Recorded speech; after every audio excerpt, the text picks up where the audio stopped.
Alright, now it's time for predicting the products of a chemical reaction. Now that you have learned about some of the basic reaction types, you can predict the products of many reactions. The number of elements and or compounds reacting is a good indicator of possible reaction type and thus possible products. For example, in a excuse me, in a combination reaction, two or more reactants, elements or compounds, combine to form a single product. In decomposition reaction, a single compound is the reactant. Two or more substances are the products. An element and a compound are the reactants in a single replacement reaction. A different element and a new compound are the products. In a double replacement reaction, two ionic compounds are the reactants. Two new compounds are the products. The reactants in a combustion reaction are oxygen and usually a hydrocarbon.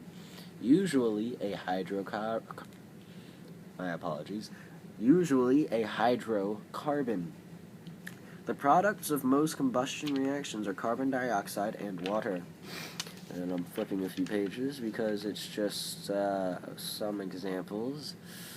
I suppose I should film them.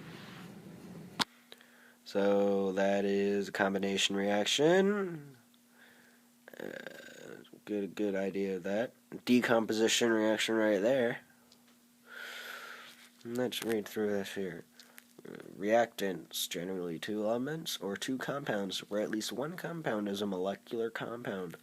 Probable products, a single compound. So, combination reaction, you're usually going to get a single compound from the combination of two elements.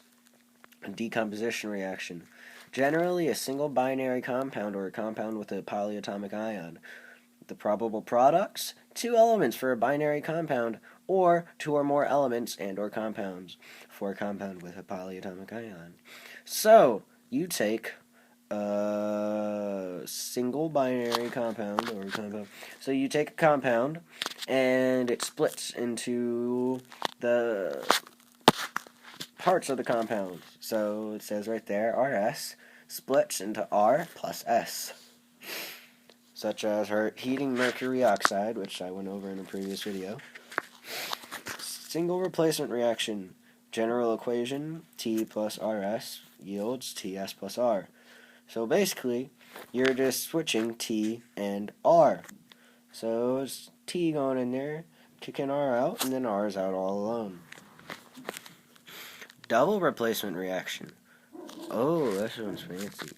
Two ionic compounds in a double replacement reaction. Two ionic compounds react by exchanging cations to form two different compounds. Probable products, two new compounds. Double replacement reactions are driven by the formation of a precipitate, a gaseous product, or water. So, you take RS, and you take TU, and then you switch. So,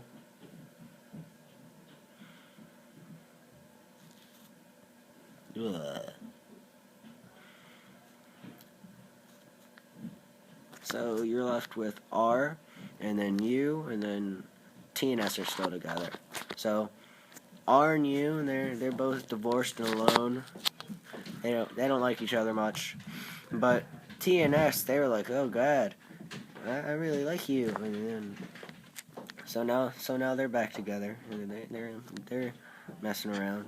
That's nice. Good for them. It's hard to find love in this world.